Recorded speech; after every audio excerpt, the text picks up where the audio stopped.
नमस्कार मित्रों, जय हिंद, वंदे मातरम। दोस्तों, मेरा नाम चंद्रवर्धन है। 67th बीपीएससी इंटरव्यू अपीयर हो चुका हूँ और 2-3 बार मेंस दे चुका हूँ मैं। आयोग से ये कहना चाहता हूँ कि हाँ सर, मैं नॉन सीरियस हूँ, क्योंकि आज से पहले जो आयोग में धांधली होती आई है उसके खिलाफ मैंने आवाज़ नहीं उठाया, तो मैं नॉन सीरियस हूँ। मैं अपने जीवन का 8 साल बीपीएससी की तैयारी करते हुए दे दिया। मैं नॉन सीरियस हूँ। जब 67th में मेंस में हिस्ट्री ऑप्शनल में एवरेज मार्किंग कर दिया गया और उसके कारण मैं इंटरव्यू और सब जगह पहुंचने के बावजूद भी फाइनल मेरिट लिस्ट से बाहर हो गया, मैंने आवाज़ नहीं उठाई। मैं नॉन सीरियस हूँ।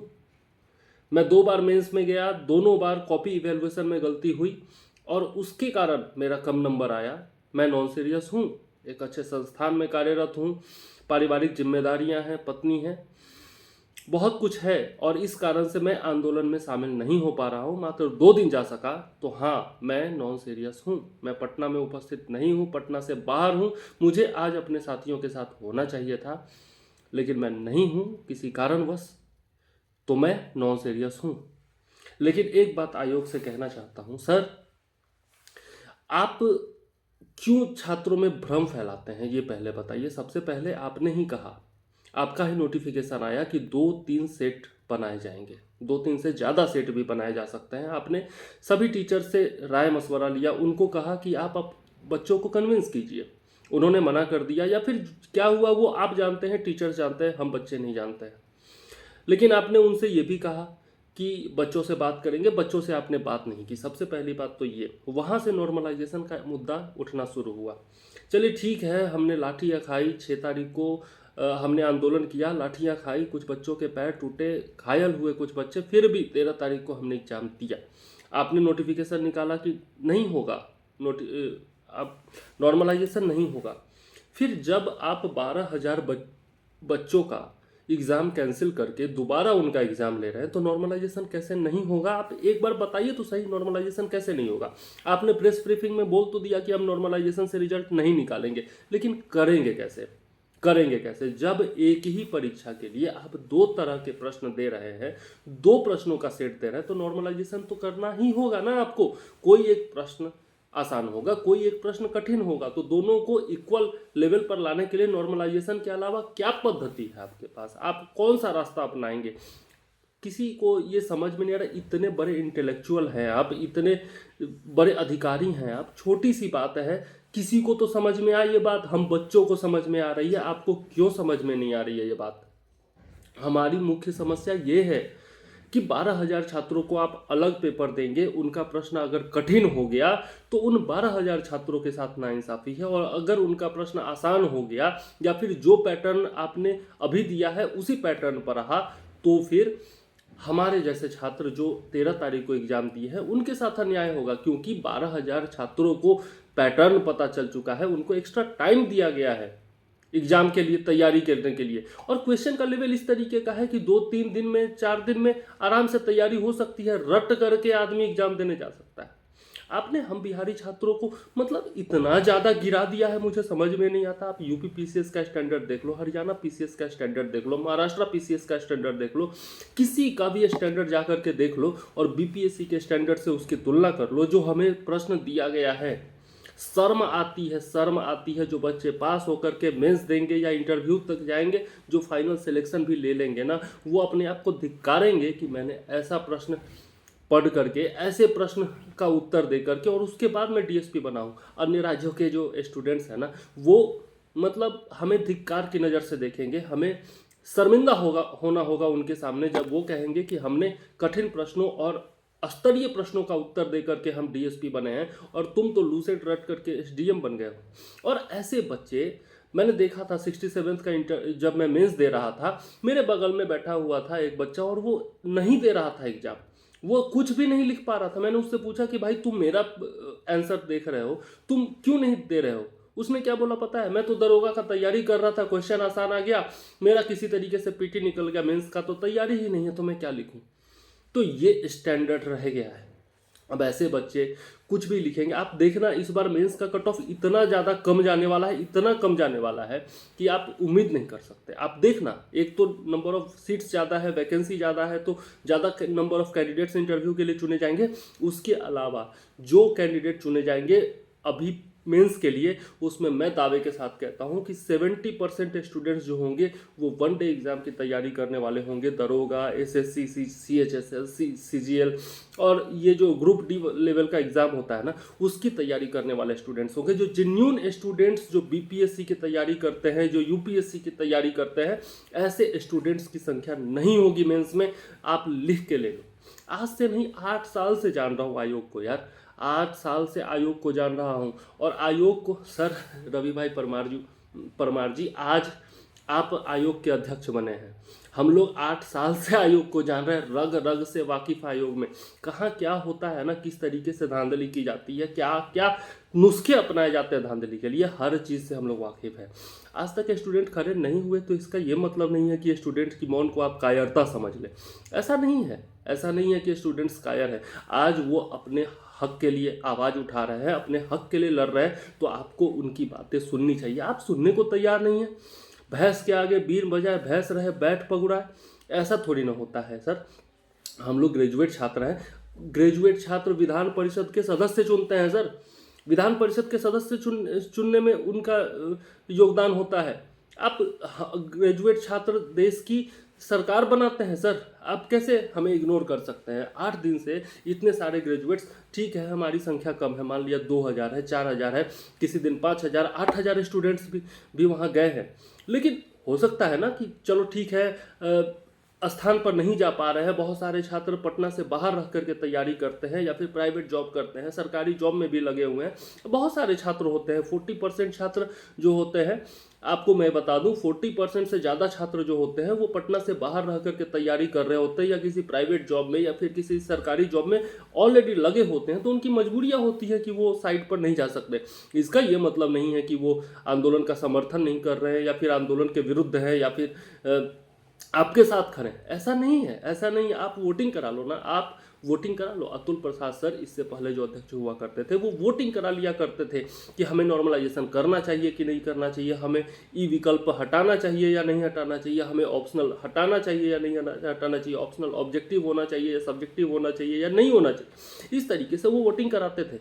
आप अपने वेबसाइट पर वोटिंग करा लीजिए कि कितने लोग चाहते हैं कि री एग्ज़ाम सभी का हो। मैं दावे के साथ कहता हूं 90% से ज़्यादा बच्चे चाहते हैं कि री एग्ज़ाम हो। ऐसा इसलिए है क्योंकि धांधली स्पष्ट रूप से केवल आपके क्वेश्चन का स्टैंडर्ड देख करके नजर आ जाता है। आप कितना भी छुपा ले सर, आपने नॉर्मलाइजेशन को अपनाने का पूरा मन बना लिया था, वो तो आंदोलन हो गया और लाठीचार्ज हो गया, मीडिया में न्यूज़ बन गया, इस कारण से आपने नॉर्मलाइजेशन लागू नहीं किया। लेकिन आपका क्वेश्चन देख करके स्पष्ट रूप से नजर आता है कि आपने नॉर्मलाइजेशन करने का मन बना लिया था। आप अपनी खामियों को छुपाने के लिए नोटिस पर नोटिस निकाले जा रहे हो, छात्रों को बदनाम किए जा रहे हो, उपद्रवी बोल रहे हो। उपद्रवी नज़र आते हैं हम, उपद्रवी नज़र आते तो ये 8 दिन से वहाँ पर जो भूखे प्यासे धरना पर बैठे हुए हैं, जो सत्याग्रह कर रहे हैं। आपने सुना है कि अभी बच्चे सत्याग्रह करते हैं? बच्चे कभी सत्याग्रह नहीं करते, क्रांति करते हैं। भगत सिंह ने क्रांति की थी, सुखदेव ने क्रांति की थी, राजगुरु ने क्रांति की थी, चंद्रशेखर आजाद ने क्रांति की थी। अंग्रेजों की चूल हिला करके रखती थी सर, ईंट से ईंट बजा दिया था। छात्र कभी सत्याग्रह नहीं करते, वो तो बड़े बुजुर्गों का काम है, इंटेलेक्चुअल लोगों का काम है। तो ये जो सत्याग्रह कर रहे हैं ना सर, ये बच्चे अशांति नहीं फैला रहे हैं, ये लोग शांति के साथ जो है सत्याग्रह कर रहे हैं, अपनी हक के लिए लड़ रहे हैं। तो इनकी बातें आपको सुननी चाहिए, कम से कम आपके कान पर जू तो रहेंगे सर। ऐसा थोड़ी ना है कि आप अपने, ये लोकतंत्र है सर, कोई ऑटोक्रेसी थोड़ी ना है, कोई ऑटोक्रेसी तो है नहीं। लोकतंत्र में छात्रों की आवाज़ क्यों नहीं सुनी जाएगी, मुझे से समझ में नहीं आता। नीतीश कुमार कहाँ हैं? आप प्रगति यात्रा पर निकले हैं, छात्रों के बिना आपकी प्रगति हो जाएगी क्या? आपके राज्य की प्रगति क्या छात्रों के बिना हो जाएगी? जो इस तरीके के अधिकारी निकलेंगे इस तरह का एग्जाम दे करके, क्या वो बिहार का प्रशासनिक व्यवस्था संभाल पाएंगे आगे चल करके? नहीं संभाल पाएंगे ना, आप समझिए तो सही। और जो नेता आते हैं विपक्ष के, तेजस्वी यादव आए, बोल के गए कि बहनों के लिए मैं टॉयलेट की व्यवस्था करा दूंगा और रहने और बाकी सब चीज़ों की व्यवस्था करा दूंगा। कहाँ है आपकी व्यवस्था? कितने टॉयलेट्स लग गए? आप लोग आते हैं, केवल मीडिया अटेंशन पाते हैं, नेशनल न्यूज़ बनता है और उसके बाद फिर चले जाते हैं, उसके बाद कोई ध्यान देने वाला नहीं होता है। कितने नेताओं से बात की कि क्या एक चिट्ठी लिख देने से आपका काम हो गया, छात्रों का काम बन गया? नहीं बना ना। पप्पू यादव आए, बैठे, अच्छा लगा, छात्रों का जोश बढ़ा, बहुत सारी संख्या में छात्र उपस्थित हुए, लेकिन उसके बाद क्या हुआ? कितने लोगों से उन्होंने बात की?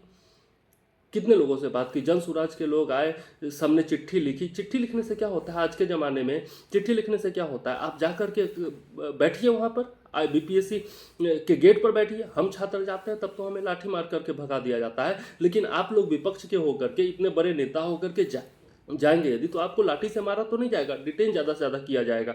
आप लोग कुछ तो कर सकते हैं, आप लोग दबाव तो बना सकते हैं। विपक्ष क्या अपनी आत्मा खो चुकी है? केवल उनको छात्रों के बीच में आकर के सहानुभूति दिखाना है और नेशनल अटेंशन लेना है, इसलिए आप लोग हैं। ये गलत चीज़ है, ये गलत चीज़ है। और मैं छात्रों से कहना चाहता हूँ, भाई मेरी मजबूरी है कि मैं नहीं आ सकता, हो सकता है आपकी भी मजबूरी हो, लेकिन मैं फिर भी 2-3 दिन गया हूँ। मैं पटना के बाहर रहता हूँ, लेकिन फिर भी मैं पटना 2-3 दिन गया हूँ। 2-3 दिन गया हूँ, मैं रात में नहीं रुक पाया, लेकिन 2-3 दिन गया हूँ। रोहित सर से मिला हूँ, सबसे मिला हूँ और दिन भर रहा हूँ मैं। आप लोग एक दिन के लिए तो जाइए। सब लोग, ठीक है मजबूरी है, आप 7 दिन नहीं जा पाए, लेकिन एक दिन तो जाइए। जब कह रहे हैं कि अंतिम लड़ाई है, आप पटना में होकर के नहीं जा रहे, क्या समझते हैं आप? इतने दिनों से मैं पीस रहा हूँ, 8 साल से बीपीएससी के चक्र में मैं पीस रहा हूँ। 2 बार मेंस दे चुका, 2-3 बार मेंस दे चुका हूँ, 1 बार इंटरव्यू दे चुका हूँ। आप कहिए तो मार्कशीट मैं शेयर कर देता हूँ, और मेरे यूट्यूब से जुड़े हुए जितने लोग हैं सब जानते हैं ये बात मैं तो खुलेआम सारी बातें करता हूँ। तो बस आपसे इतना कहना चाहता हूँ कि अब तक जिसका खून न खौला, खून नहीं वो पानी है, जो स्वदेश के काम ना आए वो बर्बाद जवानी है, वो बेकार जवानी है। आप लोग पटना में होकर के नहीं जा रहे हैं, अरे लाइब्रेरी बंद करिए, कुछ दिन के लिए कोचिंग बंद कर दीजिए, क्या दिक्कत है? अगर 1 सप्ताह आपका कोचिंग नहीं चलेगा तो क्या भूखे मर जाएंगे? अरे छात्रों से ही तो आपका भविष्य है सर, छात्रों से ही आपका कोचिंग है, छात्र ही आपको हीरो बनाते हैं, आपको आइडियल मानते हैं, और आप छात्रों के साथ ही बेईमानी कर रहे हैं। छात्र कल रो रो करके, इतना हालत ख़राब था बच्चों का, इतनी तबीयत ज़्यादा ख़राब है, पीएमसीएच में भर्ती हैं। आप ठीक है पीएमसीएच में जाकर के मिल लेते हैं, सहानुभूति ले लेते हैं, लल्लन टॉप में इंटरव्यू दे देते हैं और बाकी चैनलों के माध्यम से इंटरव्यू देते हैं, इससे आपका काम नहीं हो जाता सर। आपको वहाँ पर जाकर के बैठना चाहिए, अपने बच्चों को मोटिवेट करना चाहिए कि वहाँ जाएं। आप नहीं आ रहे हैं, आपके बच्चे क्यों नहीं आ रहे हैं? आपने रोक के रखा हुआ है क्या सर? ऐसा थोड़ी ना हो सकता है। रहमान सर गए, थोड़ा सुर्खियाँ बटोरे, थोड़ा इंटरव्यू वगैरह दिए और उसके बाद फिर वो भी गायब हो गए। कल रात में आए थे जब सारा भीड़ खत्म हो चुका था। अरे आप लोगों के आने से बच्चे मोटिवेटेड होते हैं, वहाँ पर बड़ी संख्या में पहुँचते हैं, सरकार पर दबाव बनता है। आप लोग आइए, नहीं आएंगे तो कैसे काम चलेगा? इतने सारे बच्चे सत्याग्रह कर रहे हैं, इतने सारे लोग बीमार हो रहे हैं, लगातार सबका गला बजा हुआ है और सब लोग फिर भी चिल्ला रहे हैं, अपने हक के लिए आवाज़ उठा रहे हैं। आपकी आत्मा कहाँ सोई हुई है? कहाँ सोई हुई है आपकी आत्मा? दिन रात केवल ऑनलाइन रह करके और टाइपिंग करने से, कमेंट करने से नहीं होगा ना, वहाँ पहुँचना होगा ना। बिना पहुँचे हुए कैसे आप कह सकते हैं कि आप आंदोलन के साथ हैं? अरे अपने लिए आप आवाज़ नहीं उठाएंगे तो कौन उठाएगा? कौन उठाएगा? धमनियों में खून है कि पानी बह रहा है यार, समझ में नहीं आता। और लोगों को लगता है कि यार इतना नंबर ले आए तो मेरा निकल जाएगा और दूसरों का। अरे भाई सबका उतना ही नंबर है, वहाँ जो बैठे हुए हैं ना, अधिकतर लोग क्वालिफाई करेंगे और वही लोग ऑफिसर बनेंगे, आप देख लीजिएगा। मैं दावे के साथ कह सकता हूँ।